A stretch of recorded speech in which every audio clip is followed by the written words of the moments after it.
नमस्कार, मयुरीज किचनमध्ये तुम्हा सर्वांचं खूप खूप स्वागत आहे। आज आपण बनवणार आहोत शेवयांचा उपमा।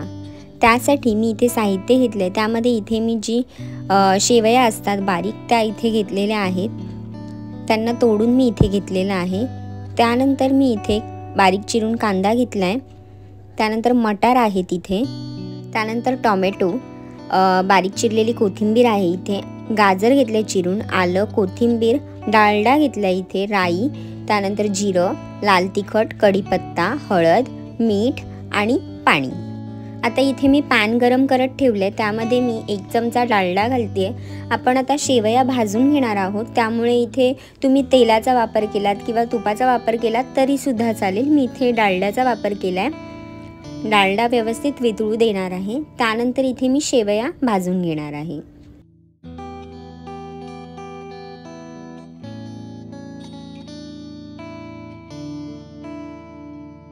आता मी स्लो टू मीडियम हीटवरती इथे शेवया ज्या आहेत त्या रंग बदलेपर्यंत भाजून घेणार आहे।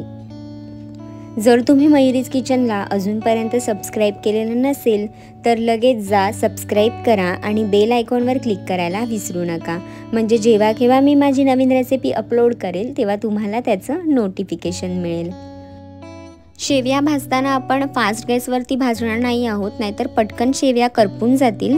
आपल्याला स्लो टू मीडियम हीटवरतीच शेवया भाजून घ्यायच्या आहेत। गोल्डन असा रंग येईपर्यंत छान शेवया भाजून घ्यायच्या आहेत। आता इथे तुम्ही पाहू शकता शेवयांचा रंग जो आहे तो बदलायला सुरुवात झाली आहे, छानसा गोल्डन ब्राऊन रंग इथे यायला सुरुवात झाली आहे। तर माझ्या इथे शेवया ज्या आहेत त्या भाजून आता ऑलमोस्ट झालेल्या आहेत। मी आता शेवया ज्या आहेत त्या एका प्लेटमध्ये काढून घेते।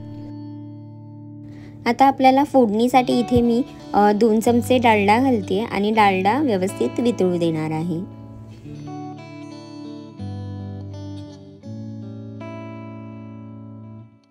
आता मी इथे हिरवी मिरची घालते, त्यानंतर इथे बारीक चिरून लसूण घेतलाय तो इथे घालते, त्यानंतर 5 ते 6 कढीपत्त्याची पानं, अर्धा चमचा मी इथे जिरं घालणार आहे आणि अर्धा चमचा मोहरी घालते।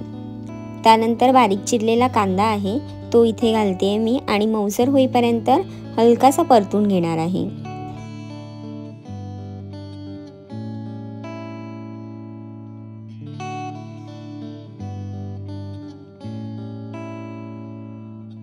कांदा परतत असताना मी बाकीच्या सुद्धा ज्या भाज्या घेतल्या त्याही घालते, म्हणजे त्याही ह्याच्यासोबत व्यवस्थित परतल्या जातील। इथे मी गाजर घातलं बारीक चिरलेलं, त्यानंतर मी इथे मटार घालते।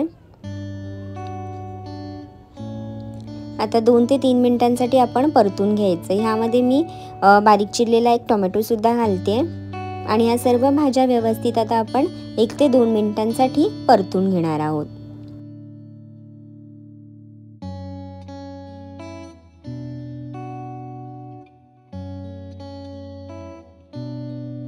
आता इथे भाज्या थोड्या पटकन शिजाव्यात म्हणून मी इथे थोडंसंच मीठ घालते, म्हणजे मटार जे आहेत ते पटकन शिजले जातील। आता मी हलकसं 1-2 मिनिटांसाठी परतून घेते।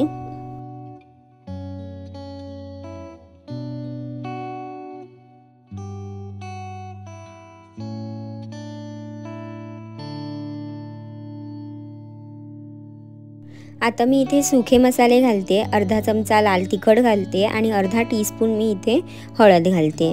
आता हे सर्व व्यवस्थित मिक्स करून घ्यायचं आहे।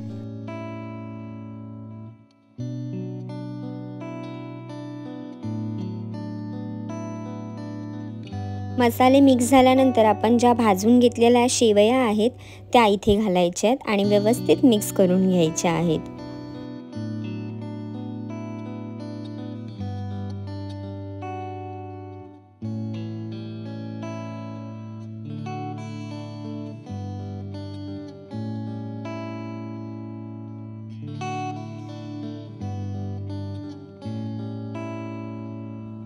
आता इथे शेवया ज्या आहेत त्या व्यवस्थित मिक्स झालेल्या आहेत। आता आपल्याला शेवया शिजवून घेण्यासाठी हलकसं पाणी घालायचं, म्हणजे मी शेवया भिजेपर्यंतच पाणी घालते, खूप पाणी इथे घालणार नाही आहे। तुम्ही पाहू शकता अजून थोडंसं मी इथे पाणी घालणार आहे।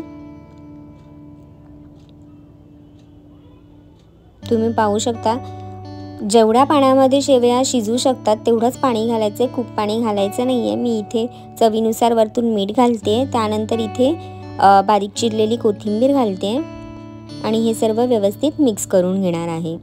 तुम्ही पाण्याचं प्रमाण पाहू शकता, मी शेवया भिजतील इतपतच इथे पाणी घातलेलं आहे। आता हे सर्व व्यवस्थित मिक्स झाल्याच्या नंतर ह्याच्यावरती झाकण ठेवायचं आहे। गॅसचा फ्लेम जो आहे तो स्लो करायचा आहे, म्हणजेच शेवया ज्या आहेत त्या पाणी जे घातले आपण ते सोक करून घेतील आणि आपला शेवयांचा उपमा जो आहे तो खाण्यासाठी तयार होईल। आता इथे मी झाकण घालते आणि स्लो गॅसवरती 2 मिनिटांसाठी आपल्याला ठेवायचं आहे हे। आता इथे 2 मिनिटांनंतर मी तुम्हाला दाखवते, शेवया ज्या आहेत त्यात सर्व पाणी त्यांनी ॲब्झॉर्ब करून घेतलेलं आहे। आता इथे आपण हे मिक्स करून पाहूयात। जर तुम्हाला वाटत असतील शेवया आपल्या ज्या आहेत त्या अजून कोरड्या आहेत तर अजून थोडंसं पाणी घातलं तरी चालेल, पण माझा इथे शेवयांचा उपमा जो आहे तो एकदम परफेक्ट असा बनून तयार झालेला आहे। खूप चिकट असा उपमा इथे झालेला नाही आहे, एकदम परफेक्ट झालेला आहे, तुम्ही पाहू शकता। आता इथे शेवयांचा उपमा माझा तयार झाला आहे, मी प्लेटमध्ये काढून घेणार आहे। तुम्हाला माझी रेसिपी आवडली असेल तर कमेंट करून नक्की सांगा, लाईक करा, शेअर करा आणि सबस्क्राईब करायला विसरू नका। झटपट होणारा शेवयांचा उपमा नक्की ट्राय करून पहा। तुम्ही हा उपमा टिफिनसाठी सुद्धा खाऊ शकता, सकाळच्या नाश्त्यासाठी किंवा संध्याकाळच्या नाश्त्यासाठी तुम्ही हा